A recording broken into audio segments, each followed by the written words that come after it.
আসসালামু আলাইকুম। আপনারা কেমন আছেন? আলহামদুলিল্লাহ আমি ভালো আছি। বাচ্চাদের জন্য আজকে রসমালাই তৈরি করব। আমি হাফ কেজি দুধ ছানা কেটে নিলাম। আমি প্রথমে ছানাটা তৈরি করে নিচ্ছি। ছানাটা এবার ভালো করে ধুয়ে কচলিয়ে ধুয়ে নেব পানি দিয়ে, যেন টক টক ভাবটা না থাকে।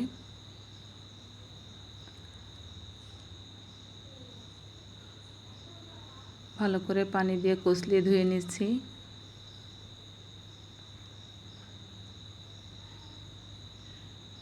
এবার আমি ছানাটা ভালো করে মথে নেব। প্রথমে হালকা একটু চিনি আর একটু ময়দা নিয়েছি। ছানাটা খুবই নরম, তারপরও ভালো করে মথে নিতে হবে। দেখতে পাচ্ছেন মথার আগে গোল হয়ে যাচ্ছে। তারপরও আমি সুন্দর করে চিনি আর ময়দাটা একসাথে মিক্সড করে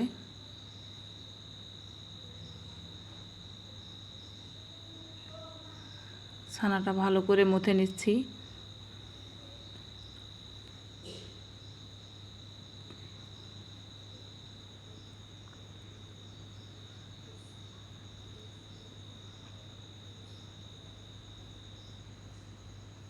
ভালো করে মথে সফট করে ফেলতে হবে।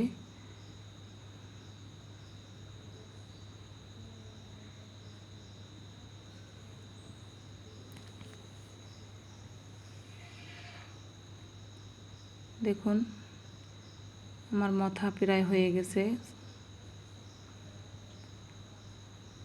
নরম হয়ে গেছে, আর মথবো না, প্রায় শেষ।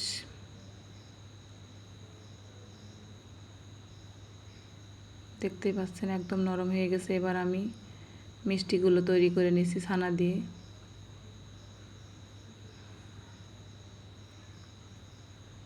আমি রসমালাই যেভাবে তৈরি করে সেভাবেই মিষ্টিগুলো তৈরি করছি।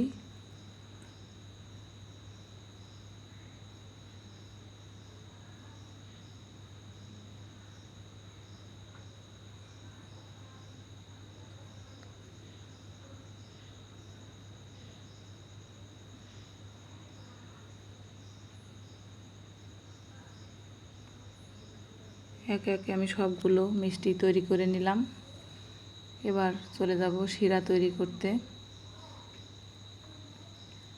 আমি চিনি দিয়ে দিয়েছিলাম আগে অফ ক্যামেরার বাইরে। চিনি দিয়ে আমি শিরাটা তৈরি করে নিচ্ছি।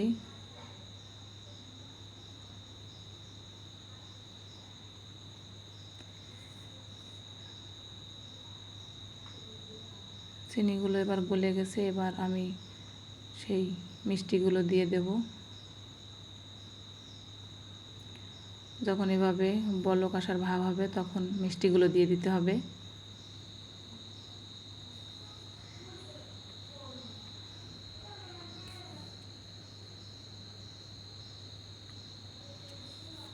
এবার ঢাকনা দিয়ে ঢেকে রাখবো 5 মিনিট।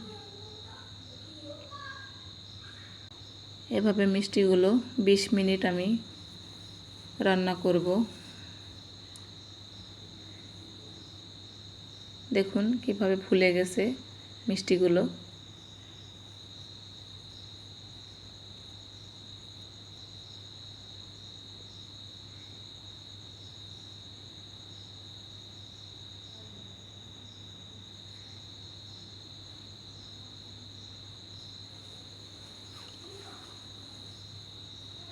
মিষ্টিগুলো তৈরি করে আমি ঠান্ডা করতে ধুয়ে দিয়েছি। এবার আমি দুধটা জ্বালিয়েছিলাম হালকা একটু, আর এখন একটু জ্বালাবো। তার ভিতর 2টো এলাচ দিয়ে দিয়েছি, আর দিয়ে দিচ্ছি 1 প্যাকেট দুধ, গুঁড়া দুধ দিয়ে দিলাম। এবার দিয়ে দিলাম চিনি পরিমাণ মতো।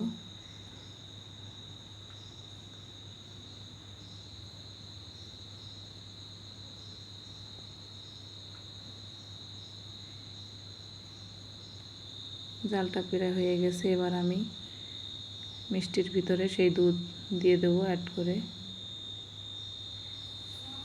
আমি 2টো বাটিতে রেখেছি মিষ্টিগুলো।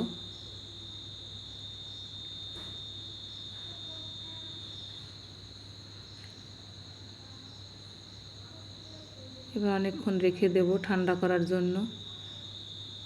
এখনও খাওয়া যাবে, কিন্তু একটু দেরি করে খেতে দেব বাচ্চাদের। রসমালাই কেমন হয়েছে অবশ্যই কমেন্টে জানাবেন। যদি ভালো লাগে আমার চ্যানেলটি সাবস্ক্রাইব করে আমার পাশে থাকবেন। বাচ্চারা এসে খুবই খুশি। আম্মু রসমালাই রেখেছে, ওরা পড়তে গিয়েছিল।